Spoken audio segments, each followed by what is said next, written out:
Hi friends, আজকে আমি দেখাবো রাধাকৃষ্ণের দোলনা বানানো। তো তার জন্য আমি নিয়ে নিয়েছি একটা এরকম বক্স, চওড়া এরকম একটা বক্স নিতে হবে।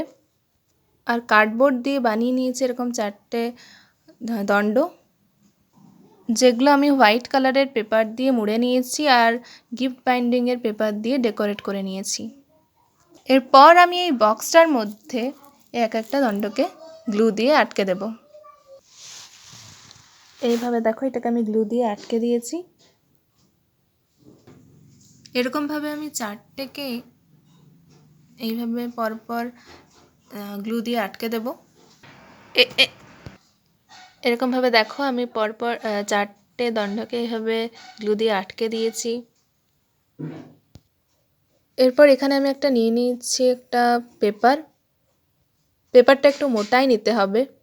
এইভাবে দেখো, পেপারটাকে আমি দুটো দণ্ডের মাঝে এইভাবে ভালোভাবে গ্লু দিয়ে আটকে দিয়েছি।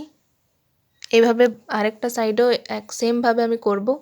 তো তার জন্য আমি আরেকটা রেড কালারের পেপার নিয়ে নিয়েছি।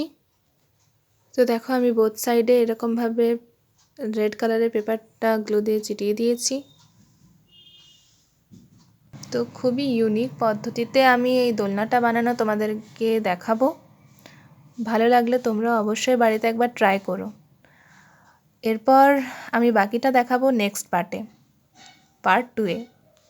তো আমার নেক্সট পার্ট আপলোড করার সঙ্গে সঙ্গেই দেখার জন্য আমার চ্যানেলটাকে তোমরা সাবস্ক্রাইব করে দিও এবং পাশে থাকা বেল আইকনটি প্রেস করে দিও। আর এই ভিডিওটি ভালো লাগলে অবশ্যই লাইক কমেন্ট করে জানিও। বাই।